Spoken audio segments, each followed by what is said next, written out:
कल चुनाव की घोषणा होने वाली है कि किन किन तिथियों को जो चुनाव है वो होगा, लेकिन उससे पहले ही मेरठ में बीजेपी के टिकट के लिए पंजाबी समाज ने अपनी आवाज़ बुलंद की है। एक जगह पर पूरा समाज, उसके मौजूद लोग इकट्ठा हुए हैं और उनका कहना है कि अब की बार जो लोकसभा का टिकट दिया जाए तो प्रत्याशी बीजेपी से जो भी होगा लेकिन पंजाबी समाज का होगा। एक बैनर इस कार्यक्रम स्थल पर पीछे लगाया गया है जिस पर लिखा हुआ है, पंजाबियों को करो शुमार तभी होगा 400 पार। इधर ये जो संयुक्त पंजाबी संघ है उसका भी बैनर यहाँ पर लगा हुआ है और मांग ये है कि प्रत्याशी उनके बीच में से ही हो। जब से ये लोग यहाँ मेरठ में सेटल हैं तब से अभी तक कोई भी ऐसा प्रत्याशी लोकसभा में नहीं दिया गया जो पंजाबी समाज से हो। राजेंद्र अग्रवाल जो वर्तमान में सांसद हैं बीजेपी के, 3 बार वो सांसद रह लिए, अब की बार फिर से उनका नाम चल रहा है और भी बहुत सारे दावेदार। मैं बात किए लेता हूँ, हमारे साथ जो लोग मौजूद हैं। सर, ये जो आपकी डिमांड है, क्या पहले पूर्व में इतिहास में कभी ऐसा नहीं हुआ कि आप लोग को कहीं नेतृत्व करने का मौका मिला हो? आज तक तो हमारी होश में तो भाजपा से तो हमें कोई नेतृत्व करने का मौका नहीं मिला, जिसकी वजह से देखो हम लोगों के आगे बच्चे हैं। अब जो बुजुर्ग थे वो तो झेलते रहे, ठीक है, दरिया विशाली सब कुछ कर ले, लेकिन आज के लोग तो बच्चे नहीं करते। वो कहते हैं भाजपा ने इतना कुछ तुम लोगों ने करा तो तुम्हें मिला क्या आज तक? भाजपा कभी हमारे पंजाबियों को टिकट नहीं देती। हमारा कोई काम होता, कोई जिसके पास भी जाते हैं वो हमारी सुनता नहीं। अगर हमारे में से कोई निकल के आया, कम से कम उसे काम कहने लायक तो बचेंगे। हमारे का दुख है, दर्द है, कुछ होगा उसे समझौता। राजेंद्र अग्रवाल भी नहीं सुनते। राजेंद्र अग्रवाल जी पहली बात तो मिलते ही नहीं आसानी से। मिल जाएंगे तो हाँ कर देंगे, नहीं करते क्या करें, मजबूर होना पड़ा। ये स्टेप उठाने के लिए मजबूर होना पड़ा। हमने ये स्टेप पहले भी उठाया, विधानसभा में भी उठाया। विधानसभा के अंदर भी हमें लारा लप्पा देते रहे कि आपको टिकट मिलने जा रहा, बहुत जल्द आपको टिकट होने वाला। लास्ट में आके स्वामी प्रसाद मौर्य जी भाग गए, मजबूरी होगी। फिर संगठन मंत्री करमवीर जी वो आए कि इस प्रेस कॉन्फ्रेंस को रोक दो, हम आपसे समझौता कर रहे हैं, आके बात करते हैं। वो हमारे साथ बात करने आए भी, उनसे बात हुई, आश्वासन दिए गए कि आपको विधायक अब की बार विधायक नहीं मिला, कुछ ना कुछ जरूर देंगे, प्रदेश में कुछ पद देंगे, कुछ संगठन में कुछ पद देंगे, कुछ ना कुछ आपको जरूर देंगे, लेकिन कुछ नहीं मिला। आज साल होने वाला, मेरे ख्याल विधानसभा को हो भी 1.5 साल हो गए। ये तय कर लिया है कि 15 साल पिछले खूब दरियां उठा ली राजेंद्र अग्रवाल जी के लिए। जनसंघ से दरियां उठाते आ रहे हैं, इतने लंबे समय से दरियां उठाते आ रहे हैं। यूपी के अंदर देखो, पंजाब तो पंजाब है, पंजाब में तो मजबूरी है। यहाँ तो मजबूरी सबको ही नहीं कोई मिल रहा, हर पार्टी को मिल रहा। देखो हमें किसी के लिए नहीं कहना चाहिए कि किसको मिला किसको, लेकिन सबको मिला। हमें भी चाहिए। और आपको, हम तो आपके माध्यम से ये कहना चाहते हैं प्रदेश में और अपना देश में मोदी जी तक आवाज़ जाए कि भाई पंजाबियों का भी भला हो। लेकिन वो कहते हैं हमने पंजाबियों के लिए ये कर रहे हैं और वो कर रहे हैं। हमें क्या मिल रहा है यहाँ पे? हमें कुछ नहीं मिल रहा। हम राजेश दीवान जी को हमारे कर्मठ भाजपा नेता भी हैं, उसके अलावा उद्यमी भी हैं, और उनके साथ कम से कम बच्चे जो पढ़ने वाले 20,000 परिवार को उनके साथ जुड़ा हुआ। और वो आदमी ऐसा है जिस बंदे ने कोरोना काल के अंदर 51 लाख रुपया तो प्रधानमंत्री कोष में दिया, इतना धार्मिक आदमी है। उसके बाद 21 लाख रुपया उन्होंने दिया, क्या नाम है, यूपी गवर्नमेंट को। 1 लाख लीटर सैनिटाइजर उन्होंने वो अलग बांटा, और उसके अलावा लंगर लगाए। कोरोना काल में इतना कुछ करने के बाद भी अगर आज हम उसके लिए चाह रहे हैं, वो धार्मिक कई संस्थाओं से जुड़े हुए हैं, कई धार्मिक संस्था, हर जगह जहां से कोई डिमांड आती है, लो कोई गरीब बच्चा। ये बताइए कि अगर आपको कंसीडर किया जाए तो कितना वोट है यहाँ लोकसभा में पंजाबी? 2 से 2.5 लाख पंजाबी है जी मेरठ में। मैं रवि बोरा सिंध पंजाबी सदस्य हूँ, सदस्य। हमें तो पक्का यकीन है कि हमें यह टिकट अवश्य मिलेगा। राजेंद्र जी का टेन्योर अपना निकल चुका, जब तक वो थे उनका नाम आ गया। जब भाजपा किसी को नाम दे देती है, चौथी बार भी नाम उन्हीं का चल रहा है। नाम बहुत लोगों का चलता है, उनका नाम नहीं 20 लोगों का नाम चल रहा है। लेकिन हमें पूरी आशा है कि हमें टिकट अवश्य मिलेगा। हमसे उनका वायदा हो चुका है, हाई कमांड से हमें इशारा भी मिल चुका है कि मिलेगा टिकट हमें। शायद इसीलिए उनका टिकट रोका गया है। इसीलिए ये डिक्लेयर क्यों नहीं किया गया, गाजियाबाद, सहारनपुर, मेरठ क्यों रोका गया? इसलिए रोका गया है कि इनका एक्शन देखो क्या एक्शन होता है, और हम अपने कर्तव्य में लगे हुए हैं।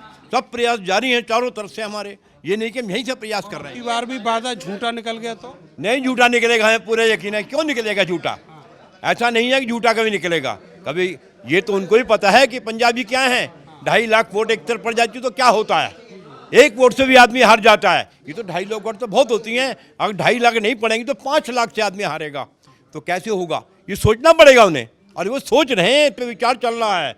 हम कह रहे हैं कि 5 लाख से हारेगा, यानी आप लोग कहीं दूसरे का डाइवर्ट हो जाएगा। हम कहाँ जाएंगे? उन्हें ये तो उनको सोच रहे होंगे कि अगर ये नहीं करेंगे तो बेदक ना जाए लोग। पर हम लोग हैं बीजेपी के ही, हम 70 साल जब हमने उनको नहीं छोड़ा, कभी हम छोड़ नहीं सकते। कभी नहीं छोड़ेंगे। नहीं छोड़ेंगे, कभी नहीं छोड़ेंगे, हमेशा उनके साथ रहेंगे, हमें पूरा यकीन है।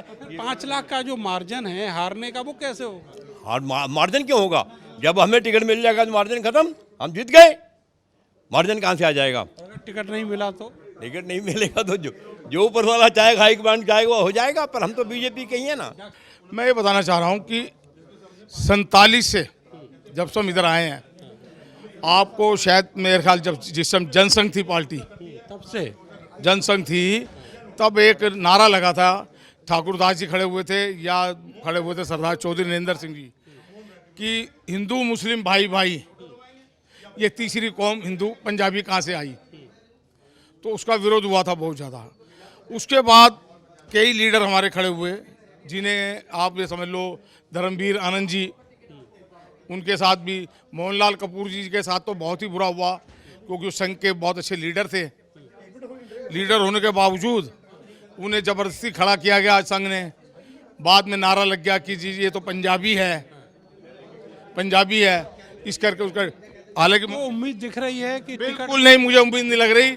इतिहास अपना पूरा खोल के देख लो, 95% कुर्बानी है। आज तक किसी पंजाबी को बीजेपी वालों ने टिकट, जबकि संघ बीजेपी पार्टी जो है पंजाबियों की बनाई हुई है, अडवाणी साहब की और अटल बिहारी वाजपेयी की, मगर कोई अडवाणी साहब तो किनारे पड़ गए। वो तो समझ नहीं, किनारे डाल दिया, पंजाबी है किनारे, तो अभी तो कई पंजाबी डल जाएंगे। मदन लाल खुराना भी बोल गए, बहुत बड़े बड़े।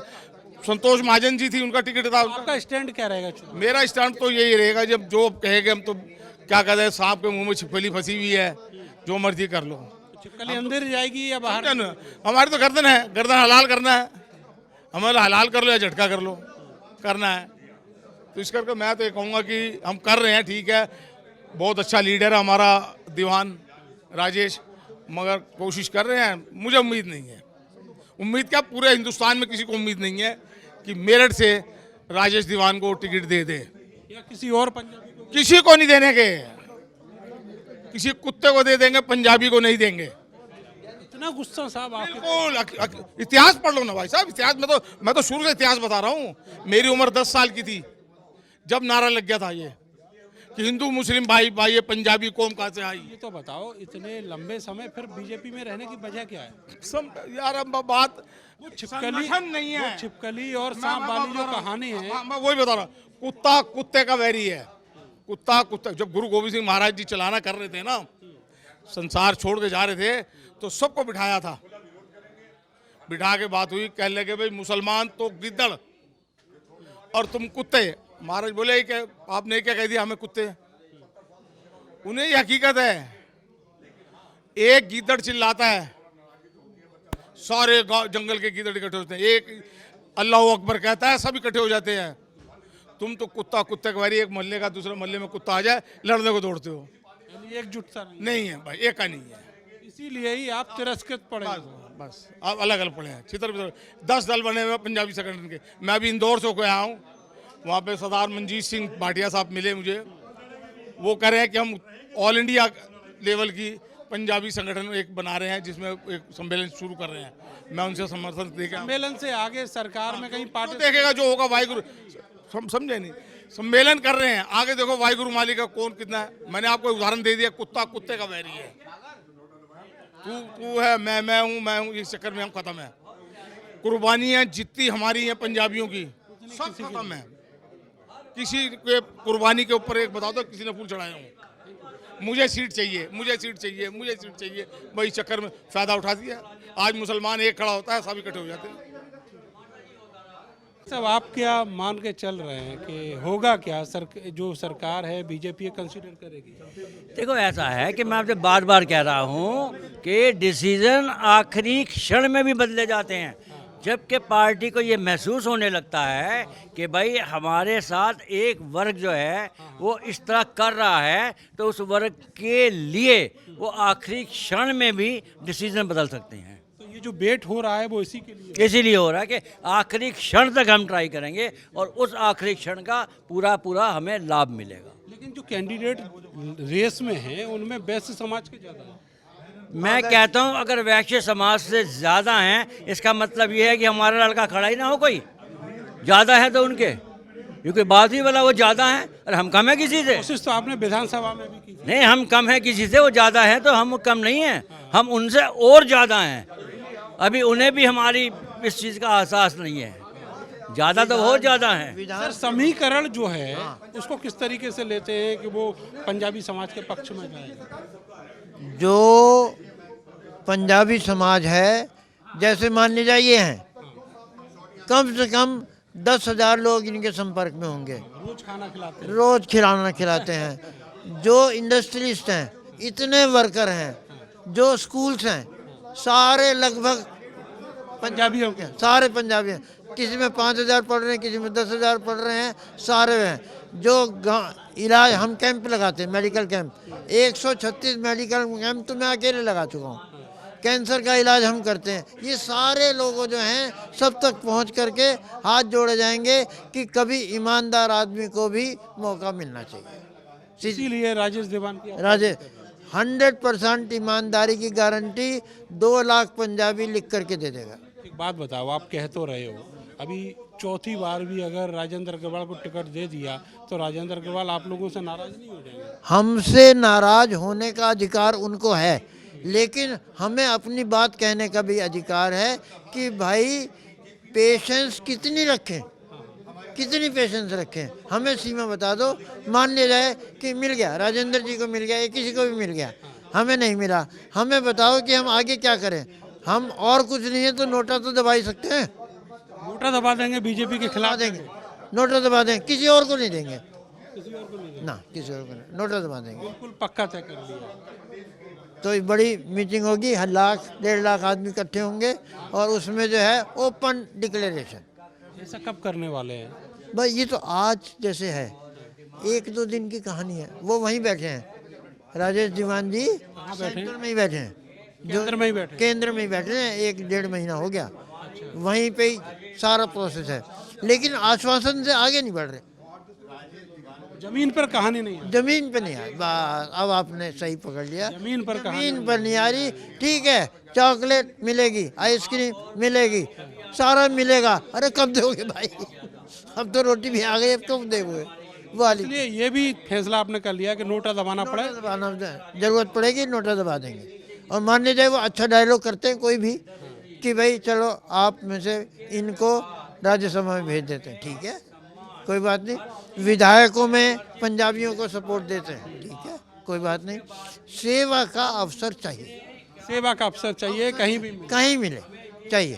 तो जो अपना रिप्रेजेंटेशन है वो चाहता है पंजाबी समाज, और उसी के लिए जो नेता हैं पंजाबी समाज के वो आज मेरठ में इकट्ठा हुए हैं और उनका साफ कहना है कि अब की बार अगर रिप्रेजेंटेशन नहीं मिला तो नोटा दबाएंगे भले ही, लेकिन बीजेपी को अलग तरीके से अपनी एक जो आवाज़ है वो ज़रूर दिखाएंगे। कैमरा से विशानु के साथ मैं नरेंद्र, भारत समाचार, मेरठ।